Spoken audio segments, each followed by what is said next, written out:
নমস্কার নমস্কার নমস্কার বন্ধুরা, আমি প্রীতিক চলে এসেছি আরও একটি নতুন ভিডিও নিয়ে। আশা করছি আপনারা আপনাদের সব পরিবার নিয়ে খুব ভালো আছেন। আজকে আমরা চলে এসেছি একদম ভক্তি আর সৌন্দর্যে ভরা জায়গায়, দক্ষিণেশ্বর কালী মন্দির। নদীর পাড়ে এই শান্ত পরিবেশ আর মায়ের আশীর্বাদ নেওয়ার জন্যই আজকের এই ট্রিপ। চলো দেখে নিই দক্ষিণেশ্বর মন্দিরের প্রতিটা দারুণ মুহূর্ত, ভক্তি আর আশেপাশের সুন্দর সব দৃশ্য। তো বন্ধুরা, আপনারা সাথে থাকুন আর ভালো লাগলে অবশ্যই চ্যানেলটা সাবস্ক্রাইব করতে ভুলবেন না।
দক্ষিণেশ্বর মা ভারত ভবতারিণী ফেরিঘাট।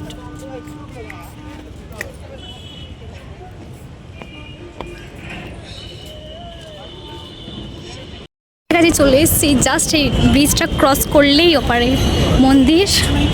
আলাদা একটা এক্সাইটমেন্ট।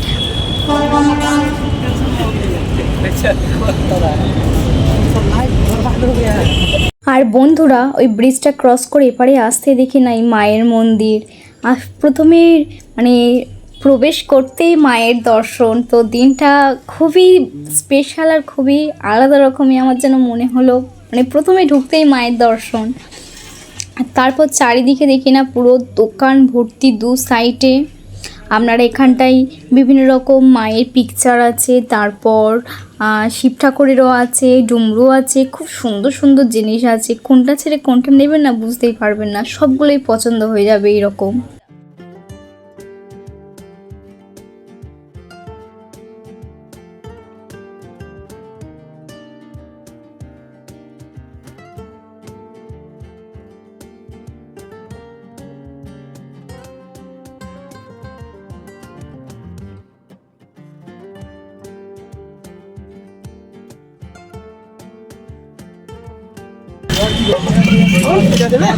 হ্যাঁ, একসাথে সব আমাদের।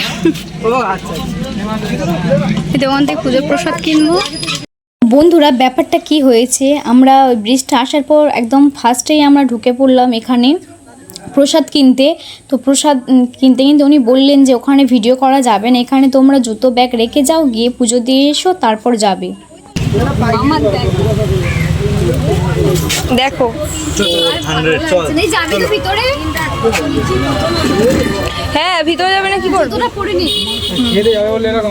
আর পুজো দিতে গিয়ে দেখলাম যে ওখানে বাইরের চারিদিক পর্যন্ত ভিডিও করা যাবে বা ফটো টটো তোলা যাবে।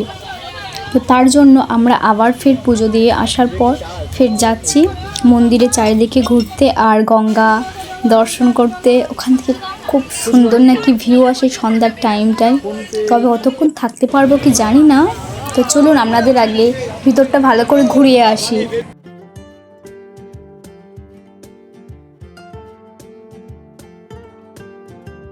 আর বন্ধুরা, এটা হচ্ছে মেন গেট আর মন্দিরের প্রবেশদ্বার বলা যেতেই পারে।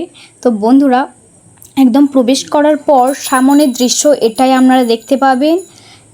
রামকৃষ্ণদেব আছে, ওই যে পিকচারটা দেখুন ডান সাইডে, আর রেড কালারের বাড়িটার গায়ে আছে, ওইটা হচ্ছে রামকৃষ্ণদেব। তো আপনারা প্রবেশ করলেই প্রথমে এই দৃশ্য দেখতে পাবেন। তো চলুন ভিতরটা চারিদিকটা ঘুরিয়ে দেখাই আপনাদের।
আর বন্ধুরা জানেন তো, এই মন্দিরটা 1855 সালে রানী রাসমণি তৈরি করেন।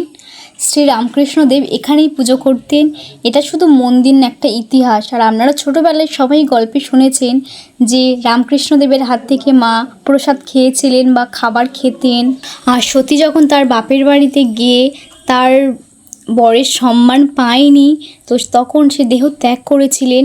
আর দেহ ত্যাগ করার পর সতীর দেহ নিয়ে মহাদেব যখন পাগলের মতন চারিদিকে ঘুরছিলেন, ঠিক তখনই আমাদের বিষ্ণু তার চক্রের সাহায্যে 52টি খণ্ড করেছিলেন সতীর দেহকে।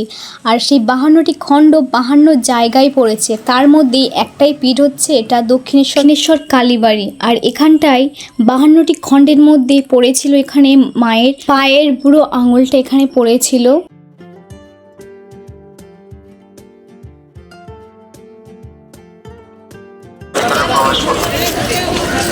আমরা এবার গঙ্গার ঘাটে যাব।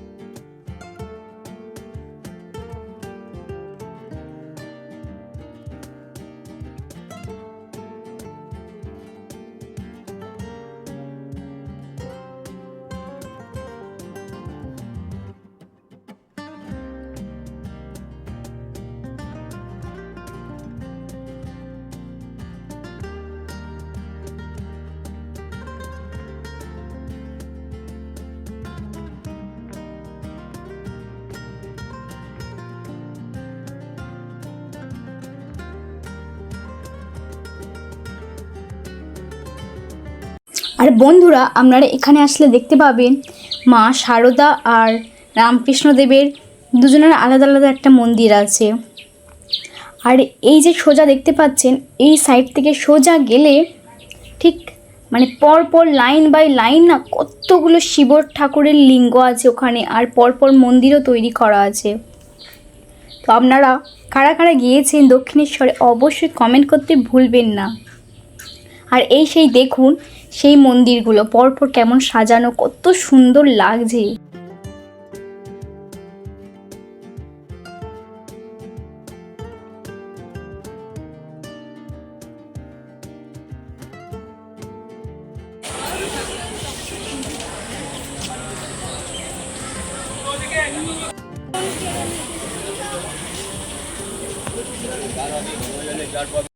আর বন্ধুরা, আর এই সেই গঙ্গার ঘাট দক্ষিণেশ্বর থেকে দেখার। এখানে সবাই স্নান করে বা এখানটায় ছোট ছোট নৌকাও আছে। আপনারা যদি বা মন্দিরের পিছনের দিকের ভিউটা ভালোভাবে দেখতে চান, তো নৌকা ব্যবহার করে আপনারা চারিদিকটা ঘুরতে পারেন।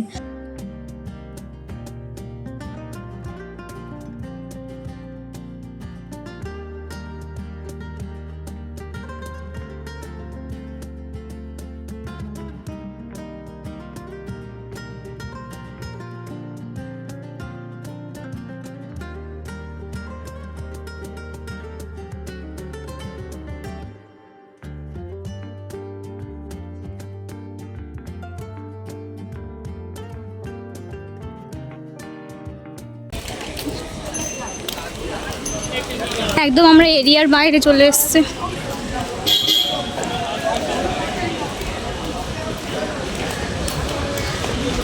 থাকতে পারো তো, আইসক্রিম দোকান আছে। আমরা একদম বাইরে চলে এসেছি, এবারে ট্রেনের উদ্দেশ্যে যাব।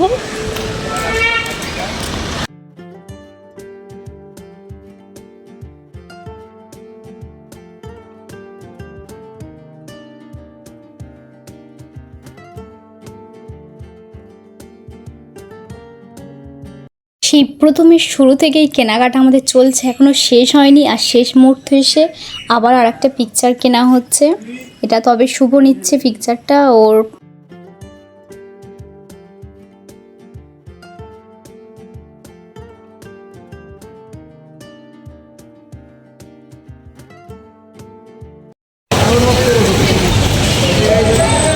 গরম করতে যাবে, ছোলে বন্ধ হবে, ভালো হবে।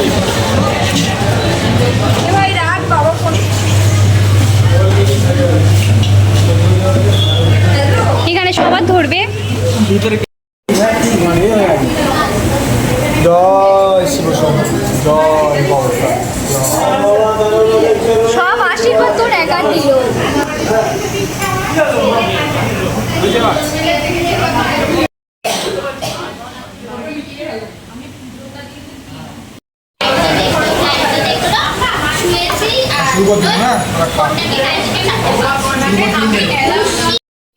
কচুরির এসে পড়ো দক্ষিণেশ্বর স্টেশনে এখন আমরা আছি। এখান থেকে ট্রেন ধরে বাইরে এবার শিয়ালদায় যাবো, শিয়ালদা থেকে গো টু দ্য হোম।